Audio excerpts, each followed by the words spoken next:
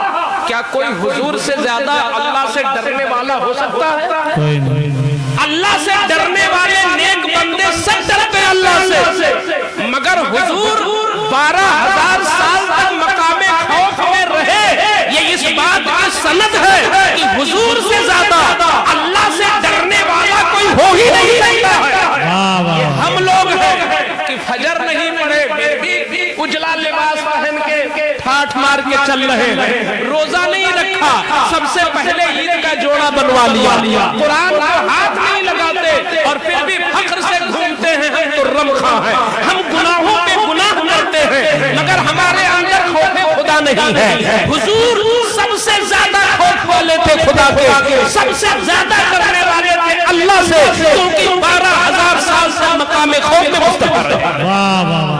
جب وہاں 12,000 سال پورا ہو گیا تب پھر اللہ نے وہاں سے نکالا۔ اب کتنے ہو گئے؟ 36 کے بعد 12 48 ہو گئے۔ اب اللہ نے اسی نور کو مقام امید میں رکھا 12,000 سال، وہاں سے نکال کر 4 ٹکڑے کیا، 3 ٹکڑوں سے دنیا ہی کا کوئی نہ کوئی حصہ بنا دیا، اور چوتھے ٹکڑے کو پھر سیو کر دیا۔ کہاں پر؟ مقام امید میں۔ مقام امید یعنی اللہ پہ بھروسہ، اللہ سے امید، تو سب سے زیادہ امید اللہ سے مصطفیٰ کو ہے۔ ہمیں آپ کو کہاں اتنا بھروسہ، ہمیں آپ کو اتنا بھروسہ نہیں ہے، ارے ہمیں تو اتنا بھی بھروسہ نہیں جتنا پرندوں کو اللہ پہ بھروسہ۔ کیا بات، پرندہ اپنے گھونسلے میں بیٹھتا ہے، رات رات کو چین سے سوتا ہے، جب صبح نکلا تو اسے کچھ پتا نہیں کہ پچھم جانا ہے کہ اتر، دکھن جانا ہے کہ کہاں، اسے کچھ پتا نہیں، مگر پرندہ کو کبھی یہ نہیں ہوتا ہے کہ آج میں روزی نہیں پاؤں گا، اسے پورا یقین اپنے اللہ پر ہوتا ہے کہ میں لے کے ہی آؤں گا اور اپنے بچے کو کھلاؤں گا۔ ایک پرندے کو کچھ پتا نہیں، ایک پرندے کو کچھ پتا نہیں، مگر قسم اللہ کی آج تک کسی پرندے کا کوئی بچہ مرا نہیں، صرف روزی کی بنیاد پر۔ کیوں؟ اس لیے کہ اسے خدا پہ بھروسہ ہے۔ یہ انسان ہے جس کی سیلری بنی ہوئی ہے پھر بھی اس کو بھروسہ نہیں، اس کی نوکری لگی ہوئی ہے پھر بھی بھروسہ نہیں، اس کی دکان کھلی ہوئی ہے پھر بھی بھروسہ نہیں۔ بھروسہ پرندوں سے سیکھو، ساری دنیا میں اگر اللہ پر کسی کو سب سے زیادہ بھروسہ ہے تو میرے مصطفیٰ کو ہے، کیونکہ مصطفیٰ مقام امید میں رہتے ہیں۔ سبحان اللہ، سبحان اللہ۔ تو یہ ہو گئے 60,000۔ اب آپ دیکھ رہے ہو کہ 60,000 سال ہو گئے، ابھی آدم کا وجود بھی نہیں ہے، ابھی حضرت آدم کا وجود نہیں ہے، اور 60,000 عمر ہو گئی نور مصطفیٰ کی۔ جب یہاں پر 12,000 سال پورے ہو گئے تو اللہ نے 12,000 پردے پیدا کیا، پردہ، حجاب، اور اس نور کو نکال کر یعنی نور مصطفیٰ کو ان 12,000 پردوں میں سے ہر پردے میں 1,000 سال تک رکھا۔ تو 12,000 کو 1,000 سے ملٹیپلائی ہے کہ حضور کے نور کو پسینہ آ گیا، اللہ کی نگاہ جب پڑی تو نور مصطفیٰ کو پسینہ آ گیا، اور 1,24,000 قطرے گرے۔ نور مصطفیٰ سے 1,24,000 قطرے گرے۔ نور مصطفیٰ سے 1,24,000 قطرے گرے ہر خطرے سے ایک نبی یا ایک رسول کی روح تیار ہو. سبحان اللہ. ہر خطرے سے. اب پتا چلا نا کہ تمام نبی مصطفیٰ ہی کے نور سے پیدا. سبحان اللہ. بے شک. کیونکہ حضور کے پسینے جو گرے وہ 1,24,000 کم و بیش قطرے تھے ہی, اور ہر قطرے کو اللہ نے کسی نہ کسی نبی کی روح بنا دیا یا کسی رسول کی روح بنا دیا. سبحان اللہ. سبحان اللہ. اب انبیاء کی روحیں پیدا ہو گئی. بے شک. اب جب انبیاء کی روحیں پیدا ہو گئی واہ واہ واہ. تو ان روحوں نے سانس لیا. جی.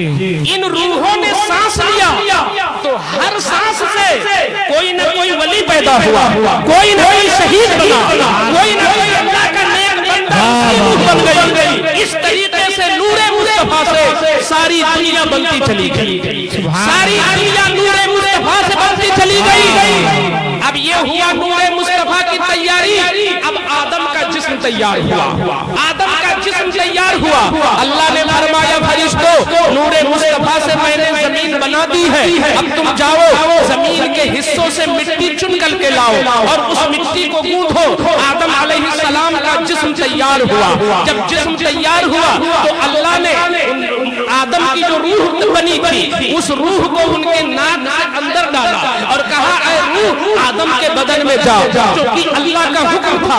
تو آدم کی روح ان کے اندر گئی تو مگر اندر ظلمت تھی, تاریکی تھی, اندھیرا تھا, وحشت تھی. تو وہ روح باہر نکل آئی, عرض کرنے لگی مولا میں بڑی لطیف ہوں, وہاں اندھیرا بہت ہے, میں وہاں رہ سکتی ہوں, اس تاریکی میں میں نہیں رہ سکتی ہوں. اللہ نے پھر حکم دیا جا اسی کے اندر. روح آدم چلی گئی آدم کے اندر, مگر اندر چین نہیں تھا, پھر نکل آئی باہر. تو اللہ نے فرشتوں سے کہا کہ جو میرے نبی کا نور ہے ذرا اس نور کو آدم کی پیشانی میں لگا دو.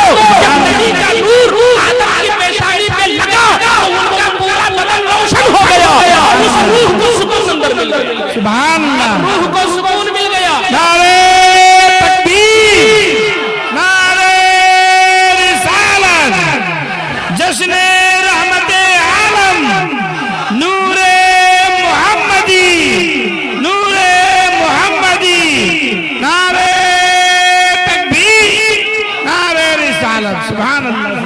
میں نے یہ تفصیل اس لیے بتائی ہے کہ بچپن سے سنتے آئے ہیں سب سے پہلے اللہ نے نبی کا نور بنایا اور نبی ہی کی نور سے دنیا بنائی. تو کیسے بنائی؟ سبحان اللہ. کچھ لوگ کہتے نہیں سب سے پہلے اللہ نے فرشتوں کو بنایا. آپ نے سنا کہ نہیں, سب سے پہلے نبی کا نور بنایا, نبی کا نور بنایا. اب یہ نبی کا نور جب آدم کے اندر گیا تو آدم علیہ السلام کا سلسلہ اب آگے بڑھا. ہر حضور کا نور آدم سے ان کے بیٹے شیش میں گیا, اسی طرح حضرت نوح میں گیا, حضرت ابراہیم میں گیا. اس طرح وہ نور چلتا چلاتا حضرت عبداللہ کی پشت میں آ کے رکا. عبداللہ کی پشت سے نکل کر حضرت آمنہ کے پیٹ میں آیا. حضرت آمنہ کے پیٹ سے کب باہر ہوا؟ 12 ربیع الاول کو. 12 ربیع الاول دوشنبہ کے دن صبح کے سہانے وقت میں اب مصطفیٰ کا وہ نور جو تھا جو آدم سے بھی 1,80,000 سال پہلے تھا, آج وہ نور انسانی شکل میں پیدا ہو گیا مکہ. سبحان اللہ. آج انسانی شکل میں پیدا ہوا. اب آپ سے توجہ چاہوں گا کہ جب وہ تھا نور تو اس کو اتنا سال کے بعد اللہ نے انسانی شکل میں کیوں پیدا کر دیا؟ کبھی آپ سے کوئی پوچھے کہ جب حضور نور ہیں تو حضور انسانی شکل میں دنیا میں کیوں آئے؟ تو یہ کسی اور سے نہ پوچھو, خود حضور سے پوچھو. آؤ میں حضور کی حدیث سناتا ہوں. اے اللہ کے رسول آپ بتائیے, آپ تو نور ہیں, یہ انسانی شکل میں کیوں آ گئے دنیا میں؟ کبھی آپ بکری چرا رہے ہیں, کبھی شادی کر رہے ہیں, کبھی تجارت کر رہے ہیں, کبھی جنگ کر رہے ہیں, کبھی عبادت کر رہے ہیں. یہ انسانی شکل میں بن کے آپ آئے کیوں؟ تو حضور فرماتے ہیں بعثت لأتمم مکارم الاخلاق, میں اس لیے انسان بن کے آ گیا تاکہ لوگوں کا اخلاق صحیح ہو جائے. سبحان اللہ. واہ واہ. یہ سب سے بڑا مقصد ہے حضور کے آنے کا. سب سے بڑا مقصد ہے کہ لوگوں کا اخلاق درست ہو جائے. آج دانشوروں کا کہنا ہے کہ مسلمان 3 چیزیں اگر پکڑ لے تو وہ سب سے زیادہ ترقی کر جائے، اور انہی 3 چیزوں میں مسلمان پیچھے ہیں۔ پہلی چیز ہے اخلاق، اور دوسری چیز ہے علم، اور تیسری چیز ہے تجارت۔ اگر آپ تجارت میں ترقی کر جاؤ اور علم میں آگے بڑھ جاؤ اور آپ کا اخلاق بھی اچھا ہو جائے تو پھر کوئی قوم آپ سے آگے جا ہی نہیں سکتی۔ یہ 3 اسلحے ہیں، علم، تجارت، اخلاق۔ تو میں سوچ رہا ہوں کہ حضور چونکہ کہہ رہے ہیں میں اخلاق سدھارنے آیا ہوں، تو آج میں اسی چیز کو تھوڑا سا تفصیل کر دوں کہ اخلاق کی قیمت کیا ہے اور اخلاق ہے کیا۔ میرے آقا ارشاد فرماتے ہیں کہ کل قیامت کے دن جب ہمارا اور آپ کا نامہ اعمال تولا جائے گا اور ہماری نمازیں رکھی جائیں گی، روزے رکھے جائیں گے، اور ہم نے کہیں چندہ وندہ دیا ہوگا وہ رکھا جائے گا، کسی کو انعام دیا ہوگا وہ رکھا جائے گا، کسی غریب کو کھلایا ہوگا وہ رکھا جائے گا، حج عمرہ یہ سب رکھا جائے گا۔ پھر سب سے زیادہ وزن کس کا ہوگا؟ کون سا عمل ہے جس کا وزن سب سے زیادہ رہے اس میں؟ تو آقا فرماتے ہیں چاہے حج ہو، چاہے نماز ہو، چاہے روزہ ہو، چاہے تلاوت ہو، جب انسان کا اخلاق رکھا جائے گا تو اخلاق کا وزن سب سے زیادہ ہے۔ سبحان اللہ، سبحان اللہ، کیا بات ہے۔ جو آدمی اخلاق مند ہوگا اس کا اخلاق نمازی کے نماز سے آگے بڑھ جائے گا۔ اخلاق کی بہت بڑی قیمت ہے، یہ میں نہیں کہتا، میرے آقا فرماتے ہیں کہ میزان عمل پر سب سے زیادہ وزن کسی چیز کا ہوگا تو اخلاق کا ہوگا۔ اخلاق کیا ہے؟